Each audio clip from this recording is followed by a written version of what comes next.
Welcome to day 2 of the Q&A with the Fertility Godmother, and today we're going to be talking mostly about periods. I got a few questions about periods, so let's go ahead and get started.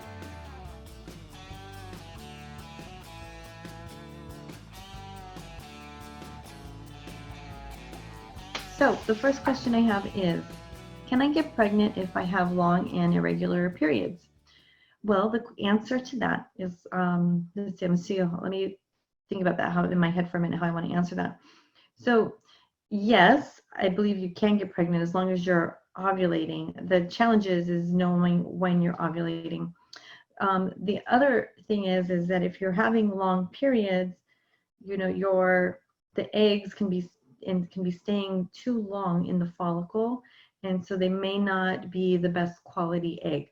So what would be best to do is to regulate your menstrual cycle, figure out why you're having irregular long periods, whether it's from a Western or an Eastern or both perspective, and then you can do things to shorten your cycle. So the way that I work with somebody who has long and irregular periods is I put them on herbs, and I work with their menstrual cycle until it becomes shorter and regular, and we know that they're ovulating. So that could be an option for you.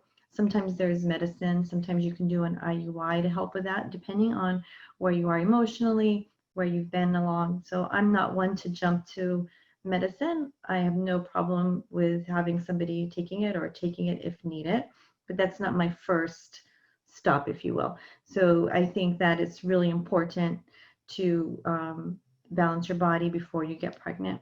So it does take time. It's not something that happens really quickly, just so you know. It does take time. So if you have irregular periods, that's something that would be beneficial for you if you wanted to correct for many different reasons. Banking off that, the other question could be, what about short periods? So short periods under 26 days. So I feel like anything between under 28 days, 27 is okay, but 26, 25 is short.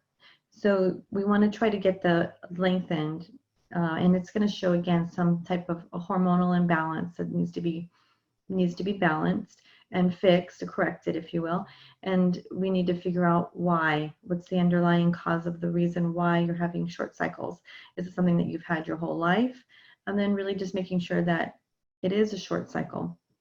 So we would try to do the opposite of a long cycle, right? We want to make it shorter. So we work on strengthening the follicular phase. The follicular phase is the phase between your period and ovulation, where you're going to want to really strengthen the follicles and lengthen that period of ovulation time, because you're probably ovulating too early, which means that the egg doesn't have enough time to mature properly. So everything, again, in our bodies is made with this nice balance for a reason. So there absolutely are ways naturally to lengthen your menstrual cycle. And again, I do that with Chinese herbs, and you can also use acupuncture for that. You can also use acupuncture to shorten cycles. It helps along as well.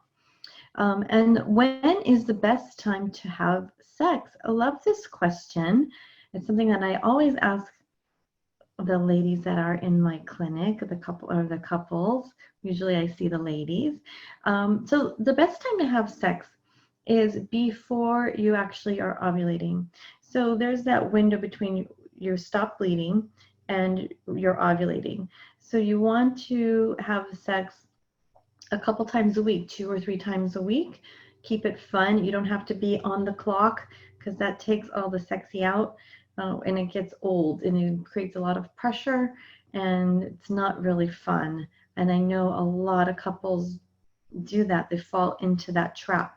So, you know, you want to have sex regularly throughout the month, not just around the ovulation time. If you're in that rut, then I'm going to challenge you to take a look and where your relationship can tweak and where you can start to change things to go back to having sex for fun, because it's really a pattern that you created that you can break. So you want to have sex before you ovulate is going to be the best time. And remember, the sperm lasts anywhere between 2 days to 5 days it can last. If you have a healthy environment in the vagina, it can last in there. So and it takes some time to get through all the barriers. You like my little it takes time to get through all the barriers, so it's good to have sex sex before.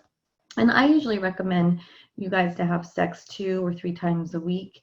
If you want to have sex more, if that's working for you, great, enjoy.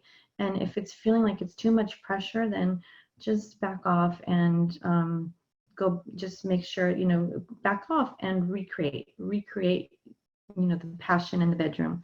Recreate that. And I know that that's a couple that takes both of you, but ladies, really it's on you. You are the one to create.